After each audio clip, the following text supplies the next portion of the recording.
ऐसी sincere student थी, लेकिन कोई टॉप की स्टूडेंट नहीं थी, कोई 90-80 प्लस लाने वाली स्टूडेंट नहीं थी, हमेशा 70-75 के आसपास घूमती हुई लड़की थी। इतना स्टूडियस नहीं थी कि आप बोलो कि मैं 10 घंटे पढ़ लूँ। और मुझे पता था सीए करने के लिए बहुत समय देना था, तो मैंने तो बोल दिया नहीं पढ़ूंगी बापूजी, मेरे से नहीं होता है सीए। तो उनको शायद उस समय निराशा हुई होगी बापूजी को, लेकिन मैंने कहा मैं मास्टर करूंगी। तो जब वहाँ से आई, स्कूल वहाँ दिल्ली छोड़ के आई, जेएमसी कॉलेज छोड़ के आई थी जब ये ज्ञान यहाँ पे हम सेटल हुए थे। तो यहाँ पे कॉलेज जब लिया मैंने, तो एमबीए किया, तब बापूजी ने सपोर्ट किया मुझे कि ठीक है बेटा तुझे जो करना है कर ले। फिर उसके बाद मैंने नौकरी करने का सोचा। वो बापूजी को शुरू में उन्होंने हाँ बोला, लेकिन धीरे धीरे विद टाइम बापूजी ने कहा नौकरी की टोकरी नहीं लेकर घूमनी है सिर पे।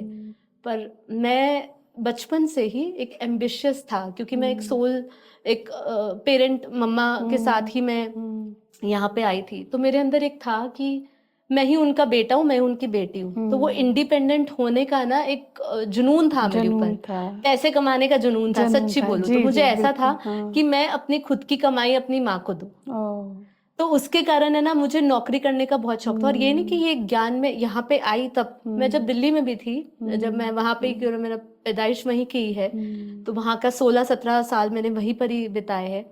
तो वहां पे भी ऐसा ही था कि मुझे कुछ करना है, क्योंकि कुछ घर के हालात, मैं जब 10 से 16-17 साल की थी, कुछ घर के हालात ऐसे हुए जहाँ पे मुझे लगा कि एक इंडिपेंडेंट होना, और मैं ही मम्मा का बच्चा, लड़का भी हूँ लड़की भी हूँ, ये भाव मेरे अंदर उस समय आया था। घर की परिस्थितियों को थोड़ा देखकर, मनमुटाव घर में जो भी हुए वो सब देखकर, तो मैंने इसलिए बापूजी की बात नहीं मानी। मैंने कहा नहीं, मुझे तो करनी है, कुछ भी हो जाए। उनको अच्छा नहीं लगा होगा, पर मैंने उस समय उनकी बात का विरोध नहीं किया। बापूजी कभी स्पष्ट नहीं बोलते थे, विरोध नहीं, फिर एक बार बोलते थे, फिर उसके बाद ये नहीं बोलते थे, मतलब फोर्स नहीं करते थे, फिर तुम अपनी मर्जी करो। पर उनके बिना चाह के मैंने फिर नौकरी करी। तो 9 साल नौकरी करने के बाद फिर सर्कमस्टेंसेस ऐसे बने, तो मैंने छोड़ी नौकरी। फिर 2017-16 में छोड़ी, जब हमारा 2018 में कार्य होने वाला था।